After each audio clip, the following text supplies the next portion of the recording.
Ketika saya mendaftar menjadi calon Panwaslu di tingkat kabupaten, proses pendaftaran itu dilakukan oleh KPU.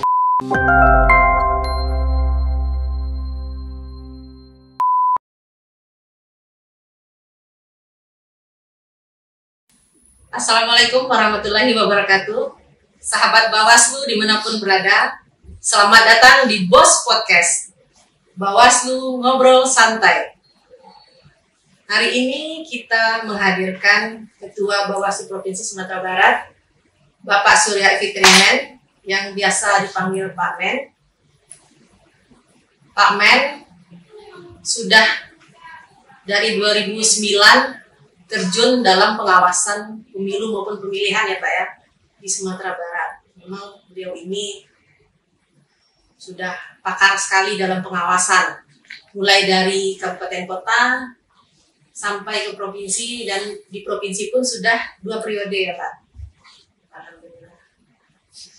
Sebagai salah satu pelaku sejarah lahirnya Bawaslu di Sumatera Barat, bagaimana perjalanan dari dulu masih ad hoc sampai saat ini sebagai lembaga Bawaslu di Sumatera Barat. Ya, terima kasih Bu. Assalamualaikum warahmatullahi wabarakatuh. Selamat siang, salam sejahtera untuk kita semua, salam sehat selalu.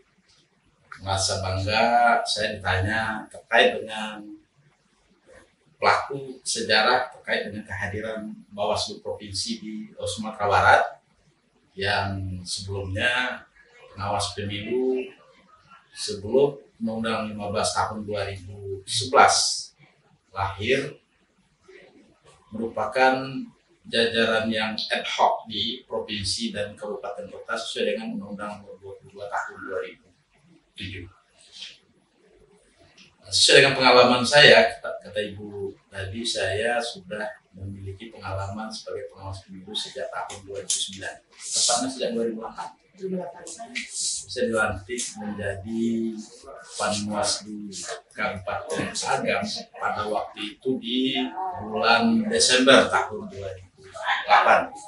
Saat itu masih ad hoc untuk pemilu legislatif dan pemilu presiden tahun 2009. Pengalaman jajaran ketika menjadi ad hoc, masih ad hoc maksudnya, dengan ketika sudah tetap di Bawaslu Provinsi, tentu banyak latar belakang yang mengikutinya.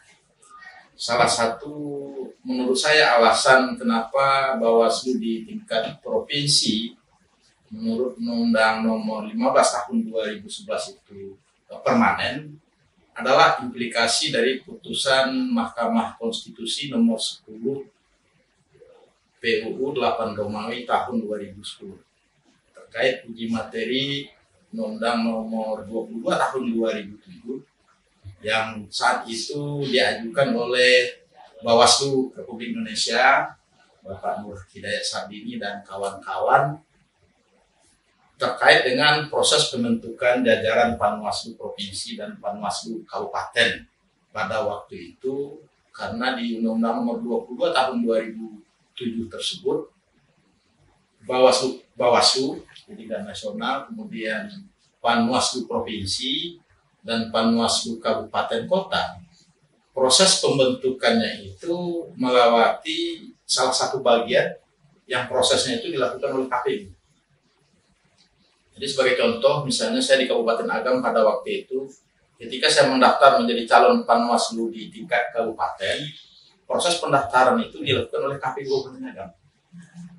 Kemudian saya mendaftar, kemudian ikut seleksi, hasil proses seleksi tertulis itu baru diserahkan ke Panwas Provinsi. Panwas Provinsi lah yang melakukan fit proper test terhadap saya. Demikian juga di Panwaslu Provinsi.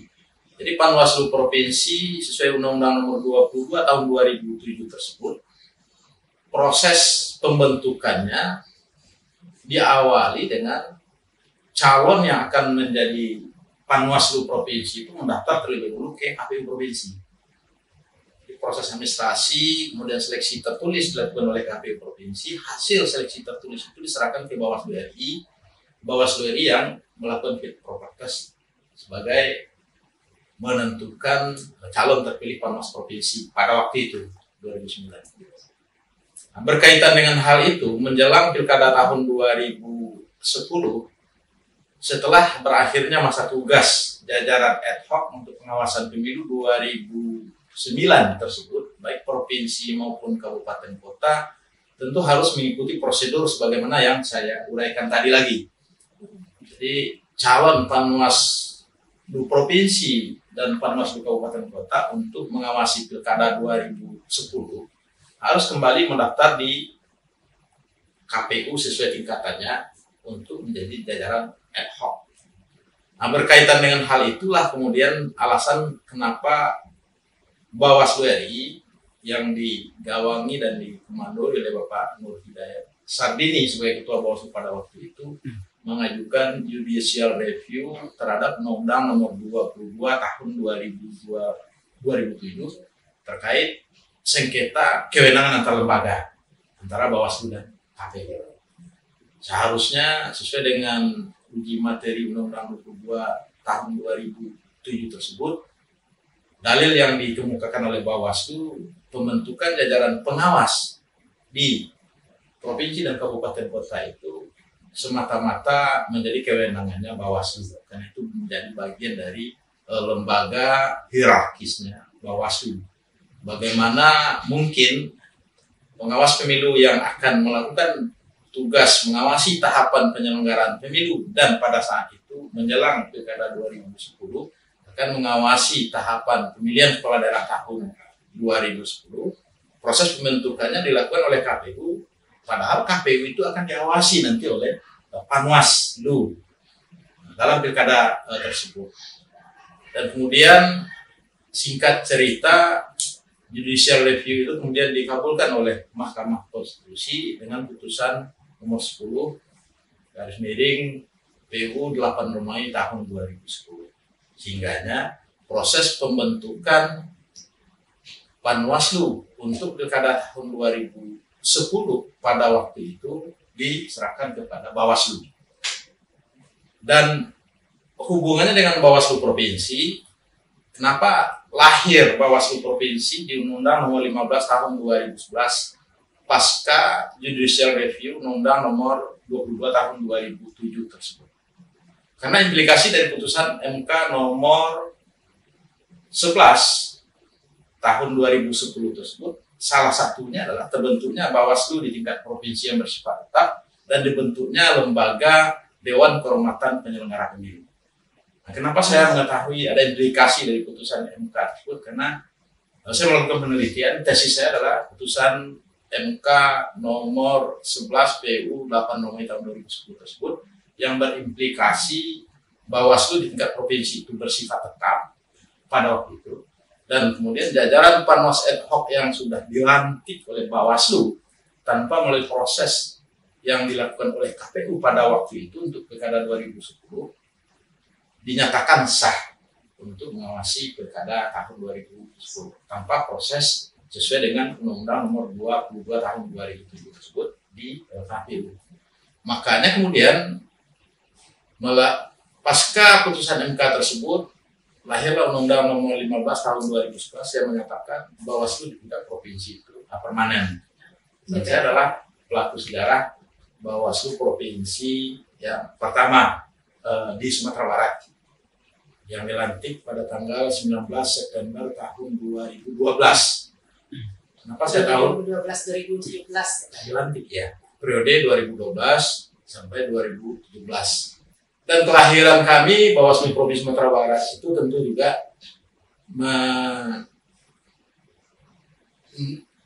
menghasilkan pengalaman yang sangat luar biasa, karena ini adalah lembaga Bawaslu Provinsi yang pertama dibentuk.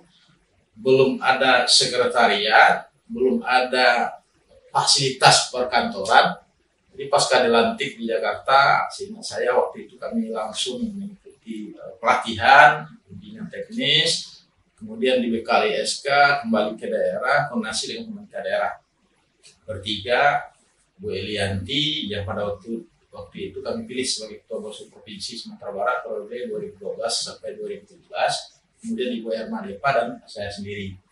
Dan kami koordinasi dengan pemerintah daerah untuk penyiapan support system Bawaslu Provinsi Sumatera Barat pada waktu itu. Karena kita belum mempunyai support system, belum ada jajaran sekretariat, belum ada kantor. Jadi kami rapat dari rumah pada waktu itu, kembali dari pelantikan di Jakarta. Singkat cerita, kemudian difasilitasi oleh pemerintah daerah setelah kami bertemu dengan Pak Gubernur, jajaran kesekretariatan, dengan Pak Kasek dan seluruh jajarannya pada waktu itu secara berkesinambungan, karena tidak sekaligus pada waktu itu kami diberikan dukungan sekretariat. Kemudian karena belum ada fasilitas perkantoran yang bisa kami manfaatkan pada waktu itu, kami menyewa kantor di Katip Sleman pada waktu itu. Di kantor pertama kami sebelum pindah ke tempat ini adalah di Katip Sleman yang kita sewa.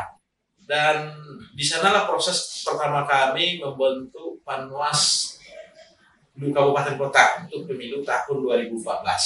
Proses seleksinya termasuk fit and proper test untuk menentukan Panwaslu Kabupaten Kota untuk pemilu tahun 2014 pada waktu itu. Dan kami pindah ke kantor ini sekitar di awal tahun 2013.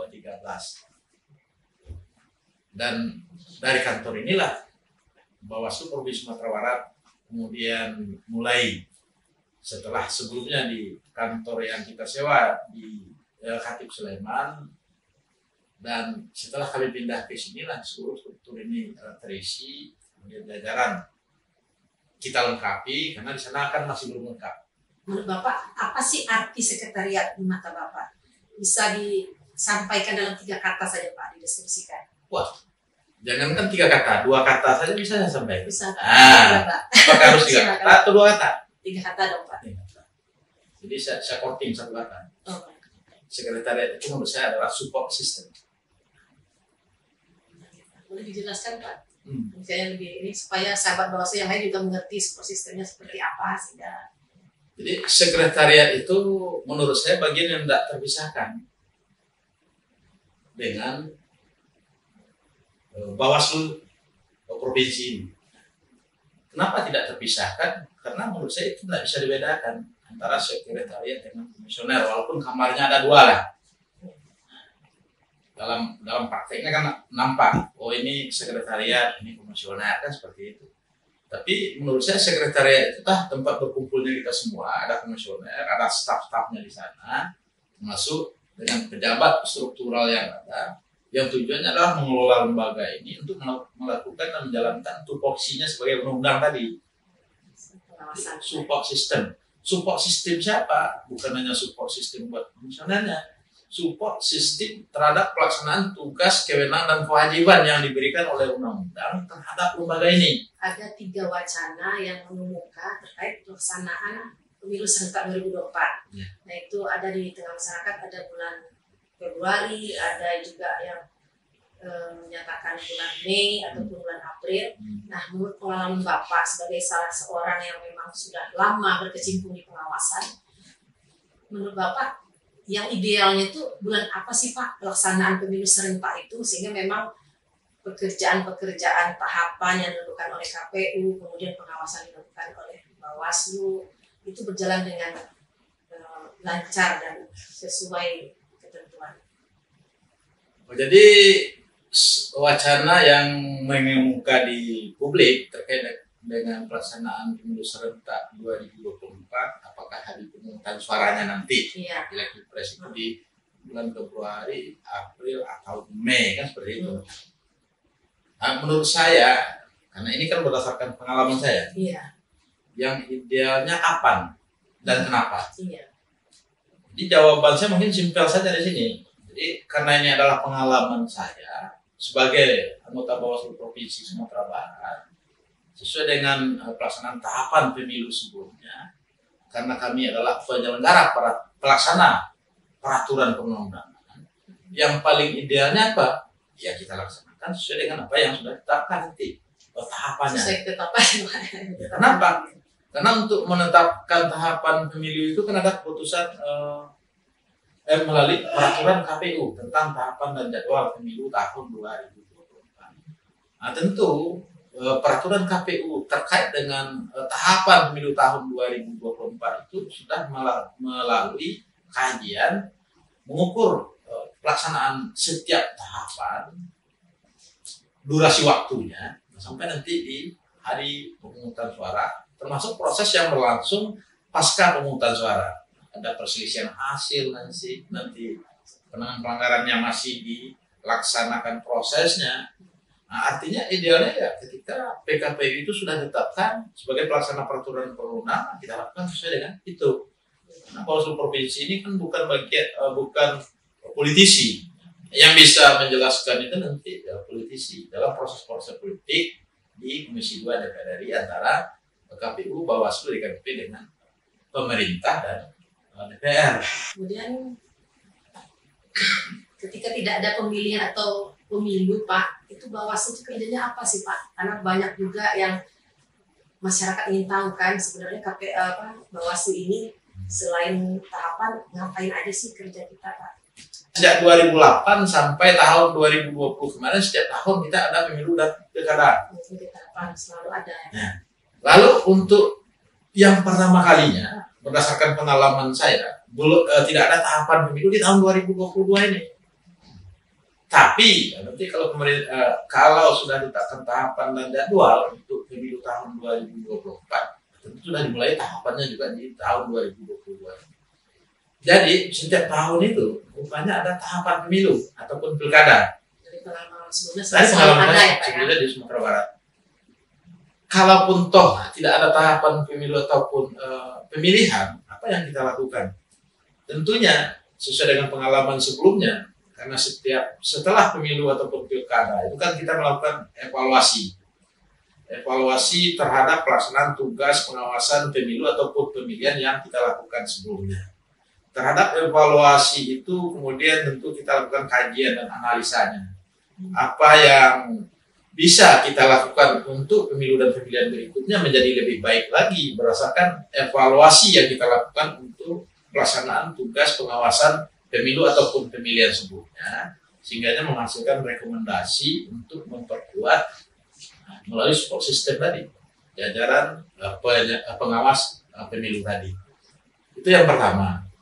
Yang kedua, kalau tidak ada tahapan pemilu ataupun pemilihan, sebenarnya kita kan juga diberikan tugas untuk melakukan pengawasan pemutakhiran data pemilih berkelanjutan yang dilakukan oleh KPU, termasuk memberikan rekomendasi dan masukan terkait dengan proses pengawasan yang kita lakukan tersebut. Baik, Pak. Apa saja yang perlu menjadi perhatian khusus Bawaslu dalam menyongsong pemilu serentak 2024, Pak, sehingga kerja-kerja pengawasan yang dilakukan lebih optimal nantinya? Ya, yang pasti tentu kita akan melakukan penguatan kelembagaan, peningkatan kualitas sumber daya manusia, termasuk bagaimana kita memiliki komitmen dari waktu ke waktu secara terus-menerus untuk memperkuat lembaga ini dan memastikan proses penyelenggaraan pemilu itu berjalan sesuai dengan asas pemilu secara jujur dan adil. Itu. Oke, Pak.